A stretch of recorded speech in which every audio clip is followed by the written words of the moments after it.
വിശപ്പ്, വീട്, വിദ്യാഭ്യാസം, ഓരോ മനുഷ്യന്റെയും ബേസിക് ഫീലിങ്സ്. വിശപ്പ് അനുഭവിച്ചിട്ടുണ്ടോ? ഒന്നോ രണ്ടോ നേരത്തെയല്ല, മാസങ്ങളോളം അടപ്പെങ്ങനെ പുകയുമെന്നോർത്ത് പട്ടിണിയുടെ വേദന അനുഭവിക്കുന്ന ഒരുപാട് അമ്മമാരെ കാട്ടിത്തരാം. വീട് ഒരു മനുഷ്യന്റെ വികാരമാണ്. ഒരായുസിന്റെ വേർപ്പിന്റെ വില അതിനുണ്ട്. കൺമുമ്പിൽ അത് നഷ്ടപ്പെട്ട് വിറയലോടെ നിൽക്കുന്ന കുറെ അപ്പന്മാരുടെ ചങ്കിടിപ്പിന്റെ സ്വരം ഇവിടെ വന്നാൽ കേൾക്കാം. നിർബന്ധവും സൗജന്യമായ വിദ്യാഭ്യാസം എന്നൊക്കെ നിയമമുണ്ട്.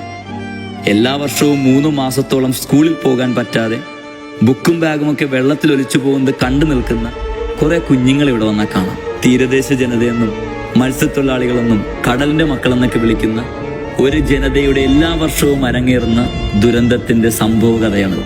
കടൽ കയറി ദുരിതത്തിലായിരിക്കുന്ന തെക്കേ ചെല്ലാനം മുതൽ ഫോർട്ട് കൊച്ചി വരെയുള്ള ജനങ്ങളായ ഞങ്ങൾ ഒറ്റക്കെട്ടായി ഞങ്ങളുടെ സ്വരം ഉയരാൻ പോവുകയാണ്.